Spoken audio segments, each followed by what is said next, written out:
El profesor del siglo XXI ha de preparar a sus estudiantes para un futuro incierto. Mark Prensky. Que la educación necesita una revolución, nadie lo duda. Las innovaciones que vivirá el mundo educativo acabarán desmontando todo el sistema que hoy en día forma a los ciudadanos en las escuelas e institutos. En este proceso, la tecnología, las redes sociales o los videojuegos tendrán seguramente un papel importante. Serán herramientas valiosas para transmitir nuevas habilidades a los jóvenes, las que verdaderamente necesitan para llegar a la vida laboral y desenvolverse socialmente en entornos cambiantes. Hoy en Redes, Eduardo Punset entrevista a Mark Prensky, un experto en la educación del futuro, un hombre rompedor y creativo en la empresa de reformar las aulas y los sistemas educativos actuales.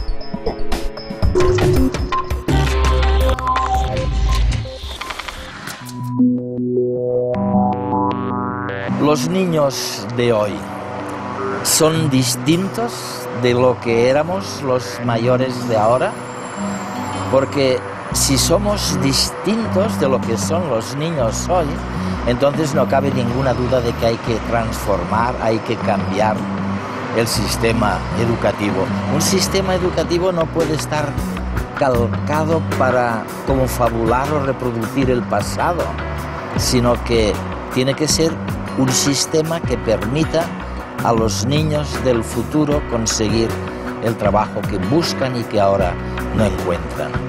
Una de las cosas que veremos en este programa de Redes es que para conseguir esto hace falta adquirir nuevas habilidades, nuevas competencias. Desde luego conocer los ordenadores y los videojuegos muchísimo mejor de lo que los conocíamos nosotros. Pero también aprender a trabajar en equipo, saber algo de lo que significa la invención o la innovación disruptiva y sobre todo, por supuesto, saber gestionar las emociones básicas y universales con las que venimos al mundo.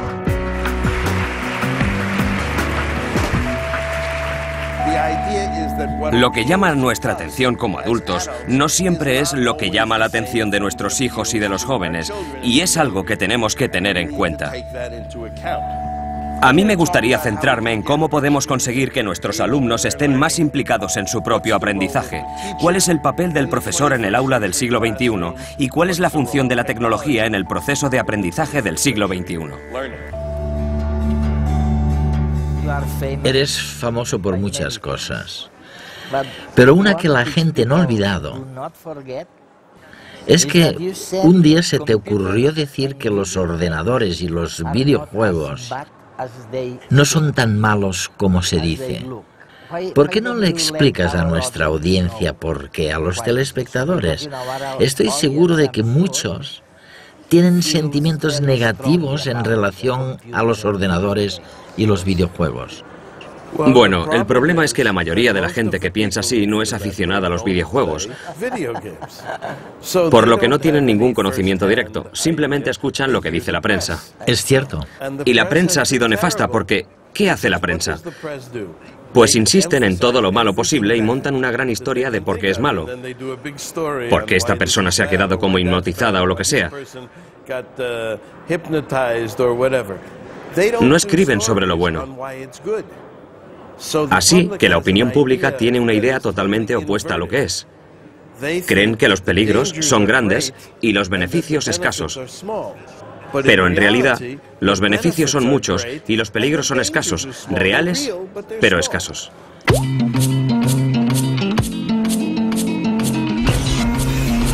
Los videojuegos son una forma de diversión que nos proporciona alegría y placer. Dan intensidad a nuestra vida, nos absorben y enredan porque nos implican apasionadamente.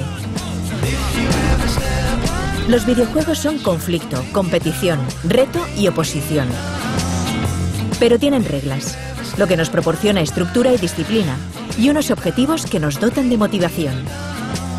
De esta manera, sin darnos cuenta, nos presentan los resultados y las consecuencias de nuestros actos, ayudándonos a aprender sin aprender con la práctica y la repetición. La recompensa es poder pasar de nivel. Los videojuegos son interactivos. Con ellos hacemos algo, como correr, bailar, jugar al tenis o qué sé yo. Y también, a veces, nos enseñan a cooperar con los demás, que entran a formar parte de nuestro grupo social. Agudizan nuestra creatividad e ingenio, con pruebas a resolver y problemas de estrategia. Y cuando su historia nos toca la emoción, ello nos garantiza que no olvidemos lo aprendido. ¿Y cuáles son esos beneficios? Quiero decir, si reflexionamos un poco, ¿son mejores médicos ahora? ¿Mejores soldados?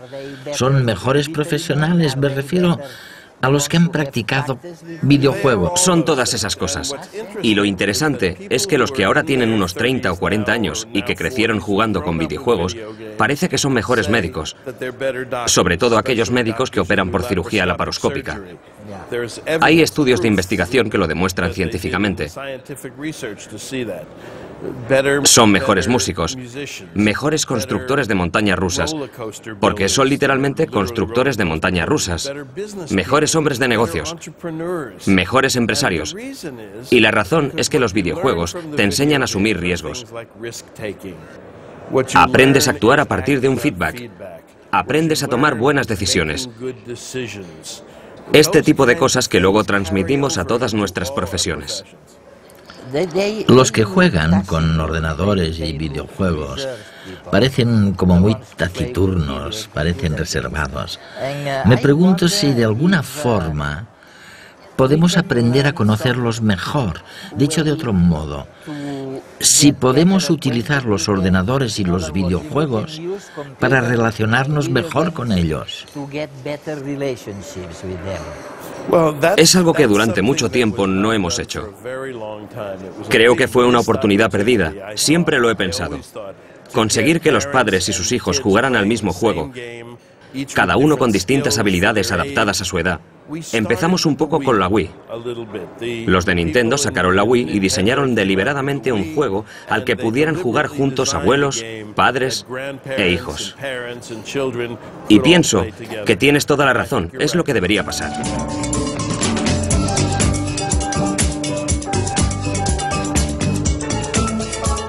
Ventajas de los videojuegos, por una parte, es que es un juego que resulta muy atractivo por todo lo que es imagen y pantalla. La imagen capta muchísimo la atención del niño y del adulto que va a jugar, ¿no?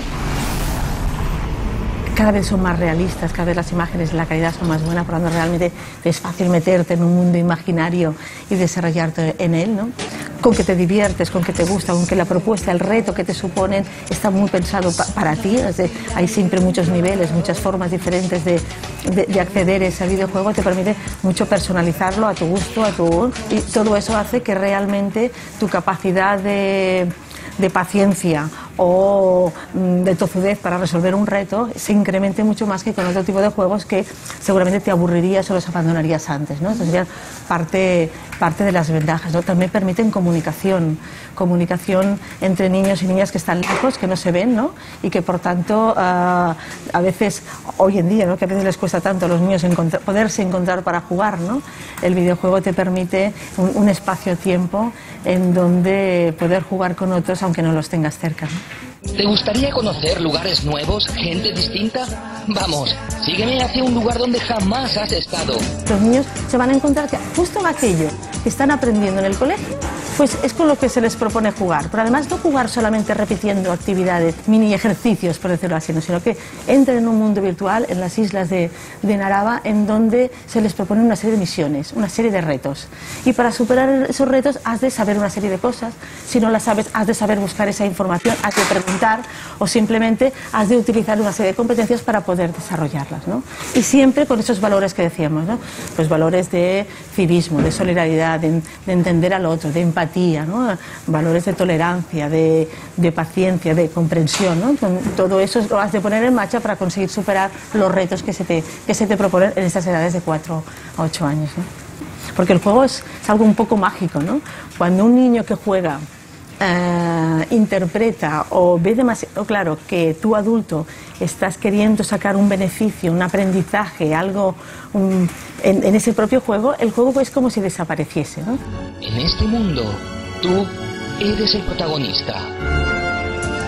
El juego necesita sentirse libre, el juego necesita un margen de error, ¿no? El juego necesita colocarte en una posición psicológica en donde te sientas libre para crear y libre para equivocarte. En la medida que ves un ojo, ahí que te está controlando, el juego se reprime, se inhibe, ¿no? Escucha, hay una cosa que... lo que tú llamas los nativos digitales. Los nativos digitales y los inmigrantes digitales, sí. Quiere decir que nacieron con los videojuegos. Se calcula que pasan algo así como 5.000 horas leyendo a lo largo de toda su vida.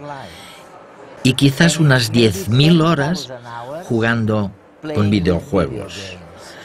La cifra de nuestra generación indica algo totalmente distinto, ¿verdad? ¿Tiene esto algún significado o supone algún resultado concreto para nuestro futuro profesional? Bueno, yo he hecho esos cálculos que son aproximados, pero sí es cierto que las consecuencias son muchas, porque leer conlleva que haya una historia, una lógica. Mientras que los videojuegos nos hablan de interacción, respuestas rápidas, resolución de problemas. Es importante que todos los padres entiendan esto. Un videojuego no es más que un gran problema que cuesta 50 euros. Y a los chicos les gusta resolver esos problemas. Si lo pensamos bien, si se tratara de problemas que les plantearan en el colegio, los padres estarían encantados. Es posible que los niños inviertan meses o una hora en resolver el problema. Y cuando lo consiguen, deberíamos felicitarlos en lugar de decirles que dejen de jugar.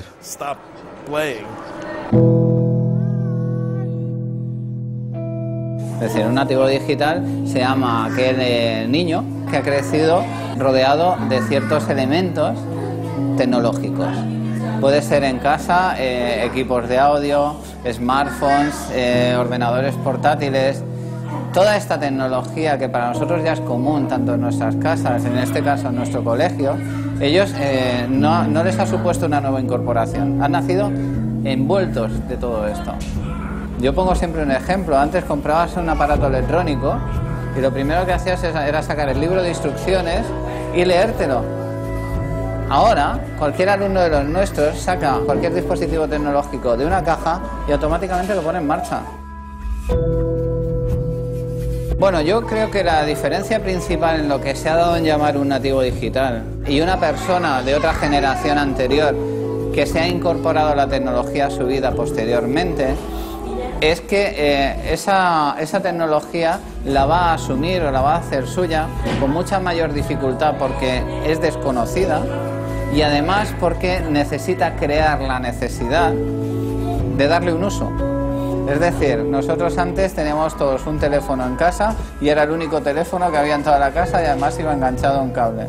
Cuando aparecieron los primeros teléfonos móviles, había gente a favor y en contra de llevar un teléfono móvil.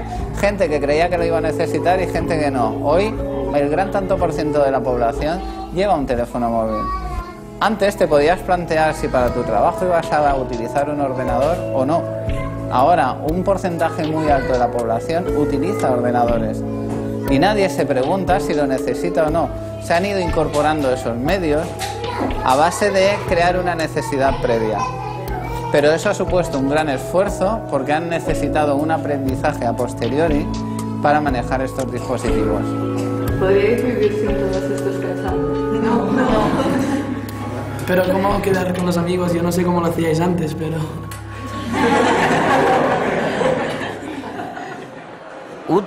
¿Traduciría lo que estás diciendo correctamente si dijera que experiencias diversas comportan estructuras cerebrales diferentes? ¿Y que la estructura cerebral de alguien que ha crecido con los videojuegos es diferente de la del que no lo ha hecho? ¿Que es distinta? Bueno, sin duda es verdad lo que dices, pero lo que todavía no sabemos es cómo y qué significa. Hasta la fecha, nuestros conocimientos sobre el cerebro son todavía muy escasos en ese campo. Lo que sí sabemos es que, independientemente de cuáles sean, las experiencias que vivimos influyen en nuestro cerebro. Así como los músicos tienen cerebelos de mayor tamaño, si repetimos algo una y otra vez, esta repetición influirá en nuestra capacidad de hacerlo. Los aficionados a los videojuegos suelen tener mejor visión periférica, muestran una mayor concentración visual, quizás tengan mayores habilidades para la resolución de problemas, no lo sabemos. Es fantástico, ¿no? En cualquier caso, sí sabemos, porque se han hecho estudios sobre este tema, que los taxistas de Londres tienen un hipocampo de mayor tamaño que cualquier ciudadano medio de la ciudad. Y debido justamente a Tienen que aprenderse todo eso, sí. Tienen que aprenderlo de memoria. Hay otra cosa que preocupa mucho a la gente, ¿sabes? Tienden a decir, bueno, los nativos digitales tienen tantas pantallas, la pantalla del vídeo, la del teléfono, la del ordenador, que son incapaces de mantener la atención. No saben concentrarse en un problema único. ¿Qué opinas de esta opinión? ¿Es verdadera? ¿Es errónea? ¿Por qué pasa? No creo. Pienso que se pueden dar distintas respuestas a esta pregunta. Creo que no es una pregunta fácil. En primer lugar, lo más importante para una persona joven, igual que para una persona mayor, es la atención. La gente que presta atención a muchas cosas distintas a la vez ha aprendido a dividir su atención y por eso comentan, vale, no necesito centrarme únicamente en esto porque puedo hacerlo igual. Hemos llevado a cabo experimentos en ese sentido.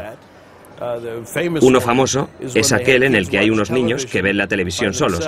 Se trata de niños pequeños. Y otros que ven la televisión, pero estando delante de un videojuego. Los niños que están delante del videojuego juegan, pero tanto unos como otros saben perfectamente qué está pasando en la televisión. Porque la mayoría de las cosas no requieren toda nuestra atención. Lo que requiere toda nuestra atención es el tiempo o las urgencias, porque se produce una gran descarga de adrenalina y la adrenalina nos exige que nos centremos. Pero en la mayoría de los casos, la gente lee varios libros a la vez, hace distintas cosas a la vez, piensa en varias cosas simultáneamente, quizás escucha música, puede que conduzca escuchando la radio, muchas cosas.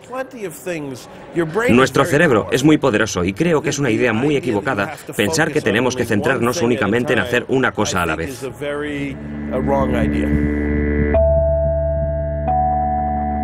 En una clase tradicional, las clases eran como mucho más uniformes, mucho más dirigidas y mucho más pautadas desde el comienzo del día hasta el final del día. La incorporación de la tecnología lo que ha permitido ha sido una atención a la diversidad enorme en el aprendizaje dentro del aula. De tal manera que puedes tener un alumno o un grupo de alumnos realizando una actividad, otro grupo de alumnos realizando otra actividad y cada uno está aprendiendo algo diferente en ese momento. La tecnología nos ayuda a saber cooperar con los demás, a acceder a la información, a realizar tus propias presentaciones, tus propios diseños. O bien, nos sirve de apoyo para aprender otros idiomas o a leer. La tecnología es parte de nuestro mundo y del mundo del trabajo. Por eso la educación tiene que adaptarse a las necesidades futuras de estos alumnos. Si no sabes usar un ordenador, pocas cosas podrás hacer y también, no sé, aprender a usarlo y las diferentes opciones que tienes con internet y con un ordenador. Es evidente que existen riesgos. Por ello, el alumno debe aprender a responsabilizarse de su propio aprendizaje, de sus limitaciones y puntos fuertes, así como de los problemas que tienen estas y otras tecnologías. Podríamos estar hablando desde peligros reales que hay en internet, peligros a la hora de mostrar datos personales o tu intimidad, peligros a la hora de que también ese internet te haga perder una visión, digamos, de la realidad. Todo eso es lo que tenemos que enseñarles a los chavales, porque internet no va a desaparecer, van a tener que convivir con ella y a medida que crezcan tendrán que adaptarse y utilizarlo adecuadamente. El cambio que está pidiendo la educación ha de ser realista, adaptado al momento actual. necesitamos pensar en un cambio en el sentido de crear un nuevo proyecto pedagógico distinto que nos permita la aplicación de la tecnología en esa enseñanza individualizada, en esa aparición de nuevas emociones, en el trabajo de las inteligencias múltiples. No podemos estar con métodos del siglo XIX en aulas del siglo XXI. Y el gran reto es formar y preparar a nuestros alumnos probablemente para profesiones que todavía no conocemos. Escribiste algo así en algún sitio. Hablabas de un estudiante que no prestaba atención y tú dijiste que no era un problema de déficit de atención, sino simplemente que el estudiante no escuchaba. Sí. ¿Qué querías decir exactamente? Quiero decir que no es que los niños no puedan prestar atención. La gente se equivoca cuando los culpa de no ser capaces de estar atentos durante un buen rato. Lo que pasa es que los niños deciden no prestar atención. Si reúnes a un grupo de niños que tú crees que les cuesta estar atentos en la escuela y en cambio los colocas delante de una película que dura 3 horas pero que realmente les interesa, la mirarán y estarán atentos durante 3 horas o ante un videojuego o cualquier otra cosa que les resulte atractiva, pero les cuesta estar atentos cuando se trata de aprender a la vieja usanza. Muchos chicos dicen que cuando van al colegio y entran en el edificio tienen que desacelerar. Y no se refieren a los aparatos que llevan consigo, sino a su cerebro. Quieren decir que pueden hacer cosas mucho más poderosas fuera del colegio que dentro. Llevan consigo herramientas muy potentes. Quieren que su educación les permita no solo utilizar dichas herramientas, sino hacerlo de verdad. Algo muy distinto de lo que escuchamos decir sobre qué es importante la educación. De verdad, quiere decir que puedes influir en los resultados. Es decir, que los niños puedan elegir a los ganadores de lo que en España llamáis Operación Triunfo. Pueden votar. Saben que pueden hacerlo. Pueden influir en la política de un país. Pueden hacer cambios. Pueden hacer que las empresas cambien. Ahí va un consejo para vosotros y para nuestros estudiantes. Os recomiendo que desde hoy mismo los estudiantes inicien una campaña en Twitter para eliminar las corbatas. ¿Para qué queremos las corbatas? Yo no llevo. Son horrorosas. Molestan en el cuello. Iniciemos una campaña a ver si como sociedad podemos eliminar las corbatas. ¿Por qué no? Seguro que lo lograríamos. Marc, una cosa, será mi última pregunta, que me encantaría mucho que pudieses contestar. ¿Cómo es posible que los niños pasen tantas horas con los videojuegos jugando con el ordenador? ¿Es porque obtienen algo a cambio? ¿Están inmersos en el flujo, como dicen algunos amigos míos, que son psicólogos? ¿Es porque les gusta la interacción social? ¿Por qué es lo que más les gusta? Bueno, pues porque es la época en la que viven. Un amigo mío solía decir, tienes que vivir tu tiempo. Y vivimos en una era de pantallas. Hoy en día, muchas de las cosas que les interesan suceden en pantallas, grandes o pequeñas, lo que sea. No siempre va a ser así. Tenemos los hologramas y otras muchas cosas. Hubo un tiempo en que la gente se quejaba porque los niños se enfrascaban en libros y no levantaban la vista. ¿Por qué se pasan el día entre libros?, decían. Ahora, a la gente le encantaría volver a esa época. Yo creo que es normal, porque es donde radica la acción. Es ahí donde están sucediendo las cosas interesantes. En nuestros días ocurren en pantallas de todos los tamaños. Por eso pienso que es normal que los niños miren a su alrededor y vean qué hay de interesante. Soy un niño, soy nuevo en este mundo. ¿Qué hay de interesante ahí? Ah, mira. Aquella pantalla, ¿no? Los bebés lo saben porque es ahí donde focalizan su atención. Así son las cosas y me parece sumamente interesante.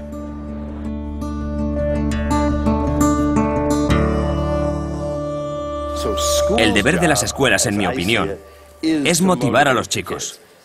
Este es el motivo por el que no van a dejar de existir los profesores. Es la razón por la que no van a perder sus trabajos, ya que muchos están aterrados en ese sentido. Su trabajo es darles luz. ¿Tienen nuestros hijos trastorno por déficit de atención?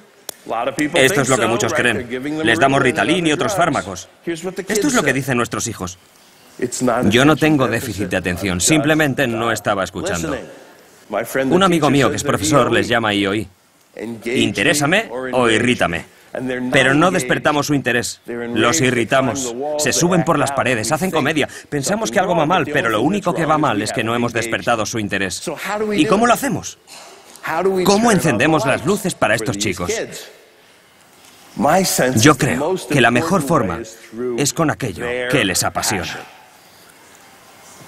Y creo que así toda esa mala prensa en torno a nuestros chicos la vamos a ver con otros ojos. Voy a darles una metáfora nueva. Digamos que nuestros chicos son cohetes espaciales. ¿Qué quiere decir? Pues que van rápido, que se lanzan de cabeza a lugares desconocidos, que son muy volátiles, que son difíciles de controlar con precisión como los cohetes de verdad. Necesitan ser programados adecuadamente, necesitan combustible adecuado y buenos pilotos y quizás requieran algunas correcciones a medio camino como los cohetes de verdad. Pero tienen un retorno potencial enorme. Todos los chicos lo tienen y es lo que tenemos que descubrir. Lo que más me gusta de esta metáfora es que si los estudiantes son cohetes espaciales, ¿en qué se convierten los educadores? ¿En especialistas en cohetes? Así que la próxima vez que alguien les diga que la educación no es una ciencia espacial, tenéis que contestarle que sí, que es más difícil, porque los cohetes obedecen a las leyes de la física, pero a veces no sabemos a qué leyes obedecen nuestros hijos. Todos sabemos que las herramientas están cambiando en el siglo XXI. ¿Y saben qué, amigos? Los profesores son una herramienta. Somos una herramienta para educar a nuestros hijos. No tenemos por qué ser una muy buena, ya que somos humanos, somos los mejores, pero sí tenemos que ser herramientas del siglo XXI. Nuestra función está cambiando porque no solo tenemos que prepararlos para los exámenes, sino que tenemos que prepararlos para el futuro desconocido. No solo tenemos que preparar a nuestros chicos para que se gradúen y vayan a la universidad, tenemos que ayudarles a descubrir sus pasiones. Eso es lo que tenemos que hacer. No solo tenemos que ayudarles a leer, escribir y vivir en nuestro mundo, sino que también tenemos que ayudarles a vivir en el mundo futuro, donde la mayoría de la información no se transmitirá por escrito. Así que tenemos que pasar de ser el profesor, el controlador, el director del aula, a ser el entrenador, el guía y el compañero.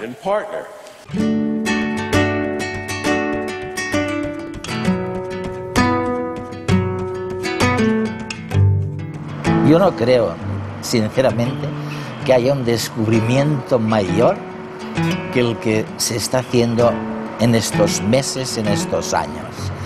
Y es el saber que podemos incidir, que podemos transformar la estructura cerebral de los jóvenes mediante una nueva educación.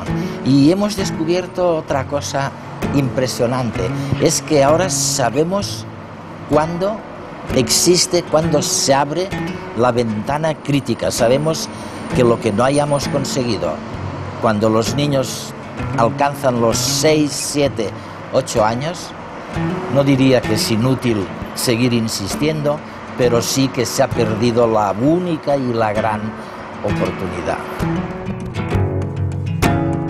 La antigua forma de enseñar es aburrida. La nueva se basa en que los chicos aprendan solos. Mark Prensky.